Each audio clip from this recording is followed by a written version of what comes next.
오늘 본문의 말씀 첫 구절인 15절은 이렇게 시작을 합니다. 이에 바리새인들이 가서 어떻게 하면 예수를 말의 올무에 걸리게 할까 상의하였다, 이렇게 이야기를 합니다.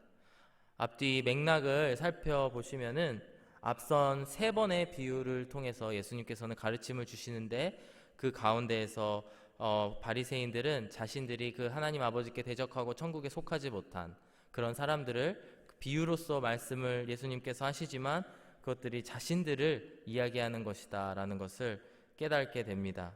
21장부터 맏아들과 둘째 아들의 비유에서 보면은 그 맏아들에 해당하는 것이 바리새인들이고, 또 포도원 농부의 비유에서도 그렇고요, 또 혼인잔치에 초대를 받았으나 혼인잔치에 참여하지 않는 그런 사람들, 그 하객들의 모습을 통해서 마치 그 사람들이 자기들에 대한 이야기인 것을 이들은 깨달았지만 뉘우치지 아니하고 오히려 하나님의 아들인 예수님을 죽이려고 그를 말의 올무에 스스로 빠지게 하여서 그를 잡아서 죽이기 위해서 이런 계획을 세우고 있는 모습으로 시작을 하게 됩니다.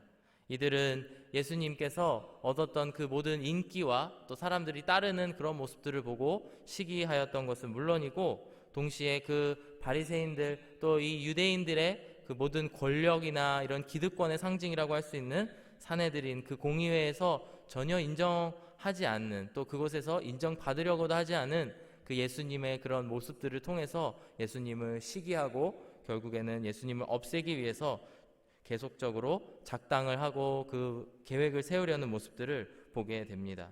이제 오늘의 본문을 시작으로 세 번을 통해서 예수님께서 질문을 받게 되는데, 상당히 대답하기 난감한 질문들을 오늘, 내일 모레까지 세 번에 걸쳐서 우리들이 함께 살펴보게 됩니다. 우선 오늘의 말씀을 보시면은 바리새인의 제자들을 보냈다라고 이야기를 합니다. 바리새인들이 직접 간 것이 아니고 그 제자들을 예수님께 보내서 질문, 준비되어진 그 난감하게 빠뜨릴 그런 질문을 하게 되고요, 내일은 사두개인들이 찾아오고, 또 마지막 내일 모레의 말씀에서는 바리새인들이 직접 찾아와 예수님과 논쟁을 벌이는 그런 일들이 일어나게 됩니다. 오늘 이 말씀을 함께 살펴보시면서 이러한 과정 가운데에서 예수님을 올무에 빠뜨리려고 하는 그 사람들, 그리고 그 사람들의 모습을 통해서 우리를 이 세상 가운데에서 올무에 빠지게 하고 또 죄에 빠지게 하고 함정에 빠지게 만들려고 하는 그 마귀의 모습들을 볼 수 있는 것 같습니다. 또 그 가운데에서 오늘 말씀의 후반절에서는 예수님께서는 어떻게 그 말씀, 그 질문들 가운데에서 잘 대답하시고 잘 그 벗어나시는지에 대해서 살펴보시면서 오늘 이 말씀을 통해서 우리가 하나님의 많은 지혜를 얻는 이 아침이 되기를 바랍니다. 오늘 본문을 통해서 예수님을 그 올무에 걸리게 하기 위해서 바리새인들의 그 제자들은 세금에 관련된 질문을 하게 됩니다. 앞서 말씀드렸지만 이들은 예수님을 죽이려고 하고 있는데, 그 방법이 뭐냐면 세금과 관련된, 어찌 보면 그 세상에 통용되었던 그 법과 반대되는 말을 하게 만들어서 그 예수님을 정치범이나 혹은 세금을 이렇게 내지 않으려고 하는 모습들을 통해서 그 예수님을 죽이려고 하는 그런 모습들을 보게 됩니다. 근데 15절과 16절의 말씀을 먼저 살펴보실 텐데, 이들이 예수님을 함정에 빠뜨리기 위해서 어떠한 방법을 쓰고 있는지 우리가 살펴볼 수가 있습니다. 15절 16절을 함께 읽으시면, 이에 바리새인들이 가서 어떻게 하면 예수를 말의 올무에 걸리게 할까 상의하고 자기 제자들을 헤롯 당원들과 함께 예수께 보내어서 말하였다 라고 이야기를 합니다. 당시의 시대적인 그 배경을 알게 되면은 더 이해가 쉬운데요, 당시에 바리새파와 헤롯 당원은 어찌 보면은 지향하는 점이 너무나 달라서 서로 섞일 수 없는 그런 세상적인 기준을 가지고 살아가는 사람들이었습니다. 우선 헤롯 당원이라고 한다면 아시겠지만 누구를 쫓는 사람이겠습니까? 헤롯을 쫓는 사람들입니다. 헤롯은 누구의 수하에 있나? 로마의 수하에 있습니다. 그들은 에돔 이방인임에도 불구하고 그 로마의 명령을 받아서 그 이스라엘 땅, 유대 땅을 통치하는 그 헤롯 집안이 그런 집안이었습니다. 이들을 추종하는 사람들이 헤롯 당원이었기 때문에 이들은 친로마적인 성향을 가진 사람들이고 동시에 이방인인 사람들입니다. 반면에 바리새인들은 어떤 사람이겠습니까? 유대인 중에 유대인이고 모세의 율법을 가장 잘 지키는 그런 사람들이었고, 그렇기 때문에 당연히 이들은 정치적으로 이스라엘을 탄압하고 유대를 식민 지배하고 있었던 그 로마에 반대하는 반로마파 사람들이었습니다. 특히나 식민지 치하에 있었기 때문에 그 정치적인 것들이 더 민감하게 이 사람들에게는 받아들여졌는데, 이 두 그룹의 사람들이 손을 잡고 무엇을 하려고 했느냐? 예수님을 올무에 빠뜨려서 죽이려고 하는 모의에 함께 가담하고 함께 연합을 하게 된 모습들을 볼 수가 있습니다. 마가복음 3장 6절에 보시면은 바리새인들이 나가서 곧 헤롯 왕과 함께 어떻게 하여 예수를 죽일까 의논하니라 이야기를 합니다. 이처럼 예수님을 대적하는 사람들, 이 세력들이 함께 너나 할 거 없이, 그 배경과 전혀 상관없고 삶의 지향점과 전혀 상관없이 예수님을 탄압하기 위해서 함께 뭉쳐서 연합하였다라는 것을 볼 수가 있습니다. 저는 이런 말이 생각이 떠올려졌는데요. 적의 적은 동지다. 마치 이 모습들을 실천해 나가는 모습을 보게 되는데, 제가 인터넷 포털에 적의 적은 동지다라고 검색을 해보니까 온갖 뉴스들이 이렇게 검색이 되는데 대부분이 정치 뉴스와 관련이 되어 있습니다. 우리가 정치 뉴스를 보다 보면 그런 장면들을 많이 보게 됩니다. 분명히 어제까지는 서로 비난하던 두 개의 다른 세력이었는데, 어찌 보면 더 큰 세력 혹은 뭔가 더 잘 나가는 사람이 등장을 하자 갑자기 이 사람들이 웃으면서 손잡고 사진을 찍는 그런 모습들을 보게 되는데, 사실 너무나 아이러니한 상황이지 않습니까? 그런 상황이 오늘 헤롯 왕과 바리새파의 제자들이 함께 손을 잡고 예수님을 올무에 빠뜨리기 위해서 찾아갔던 그런 모습들인 것을 우리가 알 수 있습니다. 이렇듯이 예수님을 올무에 걸려서 넘어지게 하고 그 생명을 뺏으려고 하는 사람들은 수단과 방법을 가리지 않고 예수님을 삼키려고 다가왔던 모습들을 볼 수가 있습니다. 그들이 평상시에 주장했었던 것들, 이 세상은 이래야 돼, 친로마로 가야 돼, 혹은 반로마로 가야 돼, 주장을 했겠지만 그런 것과 상관없이 이 껄끄러운 사람, 이 우리의 기득권을 뺏어갈 것 같이 보이는 그 인기를 누리는 사람을 없애야지 하면서 나아가는 모습들을 볼 수가 있습니다. 이처럼 예수님을 대적하는 세력들은 마지막 때에 결국에는 모두가 그 사단 마귀의 그 지휘 아래에 예수님을 대적하기 위해, 또 그 예수님의 제자인 우리들을 삼키기 위해서 다가올 것이라고 하는 것을 우리가 꼭 기억을 해야 합니다. 제가 이제 중고등학교 이후에 이제 대학생이 되고 그때도 그렇지만 저희 부모님과 함께 이렇게 여러 집회를 같이 다니면서 은혜를 받은 기억들이 있습니다. 제가 이 집회에 참여했을 때에 저희 부모님이 아는 사람이라면서 저기 찬양팀 그 밴드에서 베이스 기타를 치고 있는 사람이 굉장히 유명한 사람이었어 라고 이야기를 해주셨던 것이 기억이 납니다.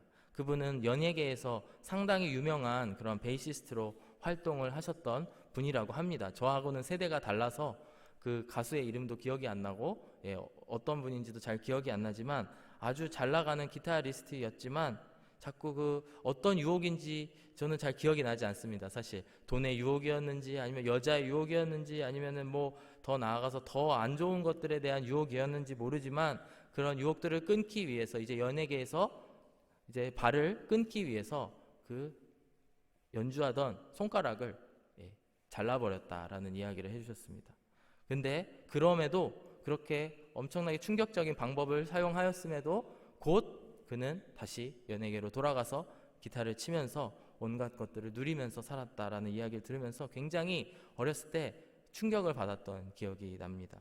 하지만 결국에는 이분이 끝끝내 예수님을 만나게 되고 그 이후에는 그런 극단적인 방법을 사용하지 않아도 그 모든 유혹을 끊고 나와서 더 기쁜 기쁨을 누리고 지금 저렇게 하나님을 찬양하는 곳에 쓰임을 받고 있다라는 이야기를 들었습니다. 이처럼 이 세상을 살아가는 우리들 정말 각자 경험하고 있는 그 온갖 유혹과 이런 것들이 서로 다르고 어렵지만 그것들에 우리를 빠뜨리기 위해서 오늘도 이 대적 마귀들이 우리들을 시험하고 우리를 올무에 빠뜨리기 위해서 찾아오고 있는 것이 우리들의 현실인 것을 오늘 바라보게 됩니다.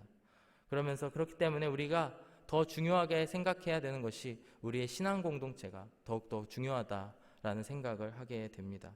제가 이제 신학생 기간 동안에 제가 전도를 같이 오래 다녔던 그 미국인 목사님이 한 분 계시는데 그분이 늘 해주셨던 예화가 이런 예화가 있었습니다. 그 전도를 다니다 보면은 이렇게 예수님에 대해서 이제 전하지 않겠습니까? 그러면은 저는 예수님에 대해서 너무나 잘 알고 교회에서 자랐고 제가 예수님을 이미 영접을 했습니다 라고 이야기를 하니까 그러면은 교회에 다니십니까? 했더니 저는 교회는 너무 머리가 아프고 교회는 맨날 싸우기는 하고 그래서 교회는 다니지 않습니다. 그럴 때마다 이 목사님이 하셨던 것이 캠핑을 가보셨습니까? 그럼 그곳에서 우리가 차콜 같은 걸 굽지 않습니까? 이렇게 타다만 숯들이 있는데 우리가 정말 그 따뜻한 온기 가운데에서 잘 타기 위해서는 서로 잘 모여 있어야 됩니다.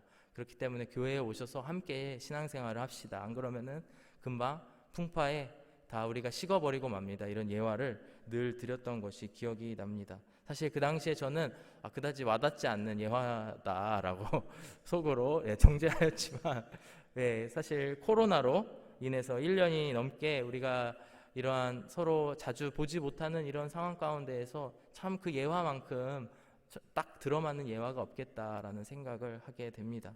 이처럼 사단 마귀는 우리를 올무에 걸려 넘어지게 하기 위해서 오늘도 우리를 시험하는 줄로 믿습니다. 우리가 정말 예수님만 잘 믿고 따라가시는 저와 여러분들이 되시기를 주의 이름으로 축복합니다. 16절의 말씀을 보시면은 그들이 어떤 모습으로 다가오고 있는지 이야기를 하고 있습니다. 자기 제자들을 헤롯 당원들과 함께 예수께 보내어 말하되 선생이여 우리가 아노니 당신은 참되시고 진리로 하나님의 도를 가르치시며 아무도 꺼리는 일이 없으시니 이는 사람을 외모로 보지 아니하심이니이다. 예수님에 대해서 예수님을 분명히 죽이려고 하는 그 동기가 있음에도 이들은 아주 감언이설로 아주 그냥 달콤한 말들로 예수님을 현혹하려고 들고 있는 모습들이 보입니다. 하지만 그들의 본심이 17절 말씀에 나오는데요. 그러면 당신의 생각에는 어떠한지 우리에게 이르소서. 가이사에게 세금을 바치는 것이 옳으니까 옳지 아니하니까 말씀을 합니다. 사실 이 질문을 하고 있는 그 바리새의 제자들과 헤롯 당원들은 너무나 완벽한 질문을 했다라고 생각을 할 것입니다. 그들은 예수님께 가이사에게 세금을 로마 황제에게 내야 될까요? 말아야 될까요? 라는 질문에서 내야 된다라고 얘기를 해도 올무에 빠지게 되고 또 내지 말아야 된다라고 해도 올무에 빠지게 됩니다. 그야말로 기막힌 묘수라고 생각하고 그들은 이런 질문을 하였습니다. 그런 배경이 무엇이냐면 첫 번째, 만약에 내지 말라, 너희가 세금을 낼 필요가 없다, 유대인이니까 낼 필요가 없다라고 이야기를 한다면 그는 바로 예수님께서는 곧바로 반로마 분자가 돼버리고 마는 것입니다. 당시에 로마는 이 식민지를 특히 이스라엘을 다스리면서 세금 정책에 있어서 아주 철저하게 그들을 관리했다라는 것을 역사적으로 알 수가 있습니다. 그렇기 때문에 우리가 잘 아듯이 세리들이 그 중간에 역할을 하는 세리들이 많은 지탄을 받게 되었고 또 반대로 그들이 많은 권력을 가지고 있었던 것입니다. 그렇기 때문에 만약에 예수님께서 내지 말라라고 얘기를 하게 된다면 바로 헤롯 당원들이 예수님을 끌고 가서 그를 재판에 넘기고 죽일 수 있는 그런 상황을 만들 수 있습니다. 반대로 세금을 내라고 한다면 바리새파들의 아주 큰 지탄을 받게 되었을 것이고 또 당시에 식민 지배를 받고 있었던 모든 백성들의 지탄을 받게 됐을 것입니다. 당신이 메시아야? 당신이 선지자야? 당신이 왜 그런 유대인인데도 그렇게 우리에게 가르치느냐, 이야기를 하느냐라고 지탄을 했을 그런 상황 가운데에 예수님을 몰아버리게 됩니다. 이렇듯이 마귀는 늘 우리를 이렇게 완벽한 그들의 논리 가운데에 우리를 올가매려고 하는 그런 상황들로 우리들에게 다가오는 줄로 생각이 됩니다. 그 세상의 논리로 예수님을 빠뜨리려고 하였던 것처럼 우리들도 그 가운데에 빠지게 하려고 하는 그런 모습들을 보게 됩니다. 하지만 이 마귀는 아무리 그들이 열심히 이렇게 노력을 한다고 하여도 예수님에 비하면은 언제나 어리석고 또 이들은 너무나 악한 존재임을 알 수 있게 됩니다. 18절 이하의 말씀을 보시면 예수님께서 이렇게 대답을 하십니다.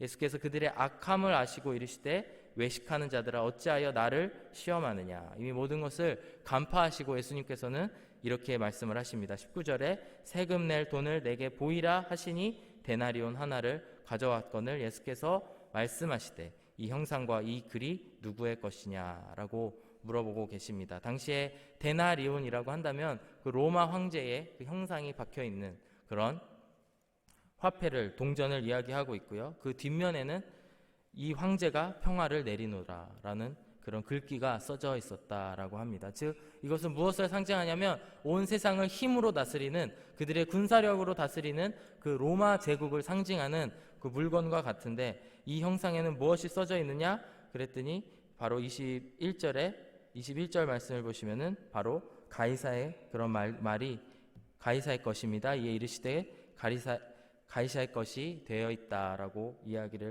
대답을 합니다. 그러니까 예수님께서 우리가 잘 아는 말씀이지만 21절 후반부에 가이사의 것은 가이사에게, 하나님의 것은 하나님께 바치라라고 이야기를 합니다. 저는 이 구절을 참 어렸을 때부터 많이 들었던 것 같습니다. 늘 동전 그림이 있는 그 사파를 많이 보았고, 그것들 통해서 늘 이 말씀을 우리가 반복적으로 배웠던 것인데, 오늘 이 말씀을 다시 한번 묵상하면서 저는 세 가지를 예수님께서 우리에게 가르쳐주고 계신다라는 것을 생각하게 되었습니다. 바로 첫 번째 것은 바로 세상의 것, 가이사의 것은 가이사에게 주라라고 말씀을 하고 계십니다. 우리가 이 세상을 살아가면서 싸워야 되는 대상, 우리가 맞서 싸워야 되는 대상은 이 세상이 이렇게 잘못됐고 또 그것을 고치기 위해서 사는 것이 아니고, 우리가 하나님의 나라를 더 넓혀 나가기 위해서, 또 그분을 위해서 살아가야 되는 삶을 살아가야 되는 줄로 믿습니다. 이 동전은 잘못됐어. 이 동전에 나오는 이 형상, 또 동전에 나오는 이 글귀들은 너무나 잘못되어서 내가 이 세상에 살아갈 수 없어. 이 세상을 전복시켜야 돼. 이렇게 생각하는 것이 아니고, 그렇게 되면은 100% 그들의 올무에 빠지게 된다라는 것을 오늘 말씀을 통해 알 수가 있습니다. 반면 예수님께서는 두 번째로 하나님의 것은 하나님께 돌려드리라 라는 말씀을 통해서 너는 하나님의 나라를 넓혀가고 또 하나님의 그 소유가 되어라 라고 말씀을 하고 계십니다. 사실 형상이라는 단어를 우리가 신약에서 지금 살펴보고 있지만, 우리 구약에서 형상이라는 단어를 딱 들으시면 바로 생각나시는 구절이 바로 창세기 말씀이라고 생각됩니다. 창세기 1장 26절만 대표로 읽어보면, 하나님이 이르시되 우리의 형상을 따라 우리의 모양대로 우리가 사람을 만들고 그리고 그들로 하여금 만물을 다스리게 하자라는 말씀을 창세기 1장에서부터 말씀을 하십니다. 하나님께서는 처음부터 모든 사람을 하나님의 형상대로 만드신 그 축복을 우리에게 주셨다라는 것입니다. 그리고 또 이 세상의 모든 만물을 하나님께서는 말씀으로 만드셨다라는 것입니다. 그렇기 때문에 하나님의 것을 하나님께 드리라는 것은 하나님의 형상인 우리들을 다시 하나님께 드리고, 온전히 그 깊은 의미로 드리고, 또 하나님의 말씀으로 만들어진 이 모든 만물들을 하나님께 드려라 라고 하는 말씀을 오늘 예수님께서는 하고 계십니다.